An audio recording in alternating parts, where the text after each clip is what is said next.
ഇവിടെ വന്നിട്ട് അങ്ങോട്ട് പോകും. ഓ വന്നിട്ട് എല്ലാം കുത്തി കൊടുക്കാലോ. എന്ത് തുണിയാണിത് ഇത്? ഒന്നാ ലേക്കൊക്കെ വെള്ളം നിൽക്കുന്നതല്ലേ? അപ്പൊ നിങ്ങൾ ഏതെങ്കിലും ഒരു പണിയെടുക്കാൻ വിടാമേ. നിങ്ങൾ എന്തിനു വന്നേ പോടാ? നീ ഒന്നും വൃത്തി കേൾക്കുന്നില്ല.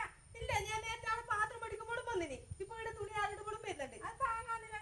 അല്ല, നിങ്ങൾക്ക് എടുക്കാൻ വാങ്ങാന്നില്ല എന്തിന്? നീ എന്ത് ഇങ്ങനെ തുണി നനച്ചിട്ട് ഒന്നെങ്കിലും ഒരു നനച്ച വെളുക്കണ്ടേ? അന്നാ നിങ്ങൾ തന്നെ നനക്കണോമേ. അക്ക് എത്ര വെളുപ്പിക്കാനേ കഴിയും. ഈ നാട്ടി വൃത്തിയാണ് നിങ്ങൾ തന്നെ നനച്ച അക്കയാ ഇതിനപ്പുറം നനക്കാൻ. തേറാൻ പറയുന്നല്ല. ഞാൻ എന്തെങ്കിലും ഒരു പണി എടുക്കുമ്പോഴൊക്കെ നിങ്ങൾക്ക് കുറ്റം കാണുന്നല്ല. നീ പറഞ്ഞാൽ ഞാൻ മാച്ചിക്കെട്ട് പൊടിയാക്കാതെ